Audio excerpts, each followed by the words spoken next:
Start చేసే రోజు మీకు తెలుసు, చాలా రోజులుగా మీతో కలిసి ప్రయాణం చేస్తున్నాను. నా పేరు చలమల్ల ప్రసాదరావు.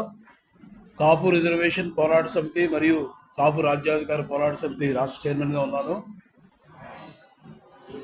ఇవాళ ఆంధ్రప్రదేశ్ రాజకీయాల్లోనే కాకుండా భారతదేశంలో రాజులుగా, సామంతరాజులుగా రాజ్యాలు లేనటువంటి ఈ కులం రోజు రోజుకి దిగజారిపోతున్నటువంటి పరిస్థితుల్లో భారతదేశంలో రిజర్వేషన్ల ప్రక్రియ అనే వ్యవస్థని ప్రారంభించిన మా పెరియార్ గారు కానీ, ఇవాళ ఛత్రపతి శివాజీ గారు కానీ, సాహు మహారాజు గారు కానీ, అలాగే చోళులు, చాణక్యులు, రాణి రుద్రమదేవి, శ్రీకృష్ణదేవరాయలు వంటి రాజులు కలిగినటువంటి ఈ కులం అలాగే ఆంధ్రప్రదేశ్ రాజకీయాల్లో అత్యంత కీలక పాత్ర వహిస్తున్నటువంటి కులానికి రెండు ప్రధాన సమస్యలు: ఒకటి రాజ్యాధికారం, రెండు రిజర్వేషన్ లేకపోవడం. ఆంధ్రప్రదేశ్ ఏర్పాటైన తర్వాత ఈ రోజు వరకు కాపులు అత్యధిక శాతంలో ఉన్నారు అన్ని కులాల కన్నా. వీళ్ళు ఎన్నికల్లో కేవలం ఓట్ బ్యాంక్గానే ఈ రోజు వరకు ఆంధ్రప్రదేశ్ను పరిపాలించినటువంటి రెండు రాజకీయ పార్టీలు అదే విధంగా చూస్తున్నాయి తప్ప ఈ కులంతో సమస్యలను పట్టించుకునే పరిస్థితులు లేవు. సో గతంలో రాజశేఖర రెడ్డి గారిని నమ్మాం, ఆయనకు ఓట్లు వేసాం, గెలిపించాం. అలాగే చంద్రబాబు నాయుడు గారిని 2014లో గెలిపించాం. మొన్న జగన్మోహన్ రెడ్డిని కూడా గెలిపించడం జరిగింది. మళ్ళీ ఇవాళ ఎన్డీఏ కూటమిని కూడా గెలిపించడం జరిగింది. ఇలాగా ఎవరైతే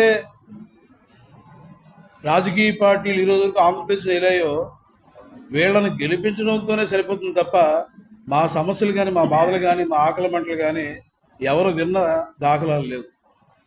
కాబట్టి ఎన్డీఏ కూటమిలో 1915 నుంచి 66 వరకు రిజర్వేషన్ కలిగినటువంటి ఈ కులానికి రిజర్వేషన్లు ఇస్తామని చెప్పిన చంద్రబాబు నాయుడు గారు ఇవాళ ఆ సమస్యను ప్రస్తావించట్లేదు. ఎన్డీఏ కూటమి విజయంలో కాపులు పెద్దన్న పాత్ర పోషించమని చెప్పిన పవన్ కళ్యాణ్ గారు ఈరోజు ఆ విషయమే మాట్లాడట్లేదు. అలాగే ఈ కులంలో పుట్టిన ఎమ్మెల్యేలు, మంత్రులు ఎవరు కూడా అసెంబ్లీ సాక్షిగా కానీ, పార్లమెంట్ సాక్షిగా కానీ మేము అనేక సందర్భాల్లో మా సమస్యలని చెప్తున్నా కూడా వాళ్ళు కూడా మాట్లాడిన పాపాన ఎక్కడ లేదు, దాఖలాలు లేవు.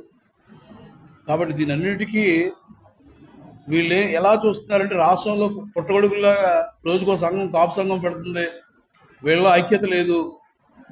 కాబట్టి మనం వీళ్ళని ఏ విధంగా ఇబ్బంది పెట్టినా అడిగేవాళ్ళు లేరనే ఆలోచనతో ఇవాళ రాజకీయ పార్టీలన్నీ కూడా మమ్మల్ని ఓట్ బ్యాంక్గానే చూస్తున్నాయి తప్ప మా సమస్యలు పట్టించుకోవట్లేదనే బాధతో మీ ద్వారా రేపు 25వ తారీఖు ఉదయం, సోమవారం ఉదయం 9 గంటల నుండి సాయంత్రం 5 గంటల వరకు రాష్ట్ర వ్యాప్తంగా ఉన్నటువంటి కాపు సంఘాలన్నీ పిలవడం జరిగింది.